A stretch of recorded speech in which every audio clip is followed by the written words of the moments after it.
ಜೀವದ ದೇವರ ವಾಕ್ಯ 2 ಕೊರಿಂಥ 5:17.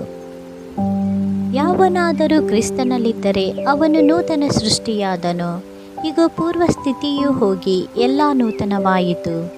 ಪ್ರಿಯ ದೇವಜನರೇ, ಈ ಪ್ರಪಂಚದಲ್ಲಿ ಯಾರೇ ಆದರೂ ಸರಿಯೇ, ಕ್ರಿಸ್ತನಲ್ಲಿ ಇರುವ ಪ್ರತಿಯೊಬ್ಬರೂ ನೂತನ ಸೃಷ್ಟಿಯಾಗುತ್ತಾರೆ. ಅವರ ಪೂರ್ವಸ್ಥಿತಿಯೆಲ್ಲ ಬದಲಾಗುತ್ತದೆ. ಹೇಗೆಂದರೆ, ಕ್ಯಾಟರ್ಪಿಲ್ಲರ್ ಎಂಬ ಚಿಕ್ಕ ಒಂದು ಹುಳುವನ್ನು ನಾವು ನೋಡಿದ್ದೇವೆ. ಆ ಹುಳುವು ಬಹಳ ಅಸಹ್ಯವಾಗಿಯೂ ತೆವಳುತ್ತಾ ನಡೆಯುವಂಥ ಒಂದು ಚಿಕ್ಕ ಹುಳುವಾಗಿದೆ. ಅದು ಬೇರೆ ಇತರ ಪಕ್ಷಿಗಳನ್ನು, ಒಳ್ಳೆ ಗಿಳಿಯನ್ನು, ನವಿಲನ್ನು ನೋಡಿ, ದೇವರೇ, ನನ್ನನ್ನು ಯಾಕಪ್ಪ ಇಷ್ಟು ಅಂದವಾಗಿ ಉಂಟು ಮಾಡಿಲ್ಲ, ನನ್ನನ್ನು ಯಾಕೆ ಇಷ್ಟು ಅಸಹ್ಯವಾಗಿ ಮಾಡಿದೀಯಾ ಎಂಬುದಾಗಿ ಒಂದು ದಿನವಾದರೂ ಕೇಳುತ್ತದಾ? ಇಲ್ಲ. ಅದು ಹೋಗಿ, ಅಯ್ಯೋ ನಾನು ಇಷ್ಟು ಅಸಹ್ಯವಿದ್ದೇನಲ್ಲ ಎಂಬುದಾಗಿ ಆತ್ಮಹತ್ಯೆಗೆ ಈಡಾಗುತ್ತದಾ? ಇಲ್ಲ. ಆದರೆ ಅದರಿಂದ ಕಲಿಯುವಂಥ ಒಂದು ಗುಣ ಏನೆಂದರೆ, ಅದು ತೆವಳುತ್ತಾ ಎಲೆಯ ಮೇಲೆ ಹೋಗಿ ಆ ಎಲೆಯನ್ನು ತಿಂದು ಸ್ವಲ್ಪ ದಿನಗಳವರೆಗೆ ಅದು ಒಂದು ಸ್ಥಳದಲ್ಲಿ ಗೂಡು ಕಟ್ಟಿಕೊಂಡು ಇರುತ್ತದೆ. ಅದು ದೇವರಲ್ಲಿ ಪ್ರಾರ್ಥಿಸುತ್ತದೋ ಅಥವಾ ದೇವರೇ ನನ್ನ ಜೀವಿತವನ್ನು ಬದಲಾಯಿಸು ಎಂಬುದಾಗಿ ಹೇಳುತ್ತದೋ. ಸ್ವಲ್ಪ ದಿನವಾದ ನಂತರ ಅದು ಬಟರ್ಫ್ಲೈ ಅಂದರೆ ಚಿಟ್ಟೆಯಾಗಿ ಅದು ರೂಪಾಂತರಗೊಳ್ಳುತ್ತದೆ.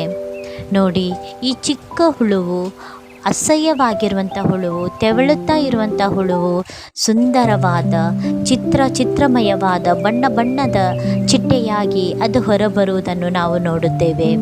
ಇಂಥ ಚಿಕ್ಕ ಹುಳುವಿನಲ್ಲಿ ದೇವರು 2 ಜೀವಿತವನ್ನು ಇಟ್ಟಿರುವಾಗ ನಿನ್ನಲ್ಲಿ ದೇವರು ಎಷ್ಟು ಬದಲಾವಣೆಯನ್ನು ತರಲು ಬಯಸುತ್ತಾನಲ್ಲವೇ? ಆದ್ದರಿಂದ ನೀನು ಬಿದ್ದು ಹೋಗದೆ ದೇವರನ್ನು ನಿರೀಕ್ಷಿಸು. ದೇವರಲ್ಲಿ ಸಮಯವನ್ನು ನೀನು ಕಳೆಯುವಾಗ ದೇವರ ಸನ್ನಿಧಾನದಲ್ಲೇ ನಿನ್ನ ಪ್ರತಿಯೊಂದೊಂದು ಕಷ್ಟಗಳನ್ನು, ಪ್ರತಿಯೊಂದು ಶೋಧನೆಗಳಿಂದ ಉಂಟಾಗುವಂಥ ನೋವುಗಳನ್ನು ಆತನಲ್ಲಿ ಹೇಳಿಕೊಳ್ಳುವಾಗ ಆತನು ನಿನ್ನ ಜೀವಿತವನ್ನು ಸಂಪೂರ್ಣವಾಗಿ ಮಾರ್ಪಡಿಸುತ್ತಾನೆ. ನೀನು ಎಷ್ಟೋ ಘೋರ ಪಾಪಿಯಾಗಿದ್ದಾಗಲೂ ನಿನ್ನ ಪಾಪಗಳನ್ನು ದೇವರ ಸನ್ನಿಧಾನದಲ್ಲಿ ಹೇಳಿಕೊಳ್ಳುವಾಗ ದೇವರು ತಾನೇ ನಿನ್ನ ಪಾಪಗಳನ್ನು ಕ್ಷಮಿಸಿ ಬಿಡುತ್ತಾನೆ. ಯಾವ ರೀತಿ? ಯೇಸು ಜಕ್ಕಾಯನನ್ನು ನೋಡಿ, ಜಕ್ಕಾಯನೇ, ತಟ್ಟನೆ ಇಳಿದು ಬಾ, ನಾನು ನಿನ್ನ ಸಂಗಡ ಊಟ ಮಾಡಬೇಕು ಎಂಬುದಾಗಿ ಹೇಳುತ್ತಾರೆ. ಆಗ ಜಕ್ಕಾಯನು ತನ್ನ ಹಳೆಯ ಸ್ವಭಾವವನ್ನೆಲ್ಲ ಬಿಟ್ಟವನಾಗಿ ತನ್ನ ತಪ್ಪುಗಳನ್ನು ಆತನು ಅರಿತುಕೊಂಡು ದೇವರ ಮುಂದೆ ಅವುಗಳನ್ನು ಹೇಳಿಕೊಳ್ಳುತ್ತಾನೆ. ಯೇಸು ಕ್ರಿಸ್ತನು ಆತನ ಸಕಲ ಪಾಪಗಳನ್ನು ಕ್ಷಮಿಸಿ ಈ ದಿನ ನಿನ್ನ ಮನೆಗೆ ರಕ್ಷಣೆಯಾಯಿತು ಎಂಬುದಾಗಿ ಹೇಳುತ್ತಾರೆ.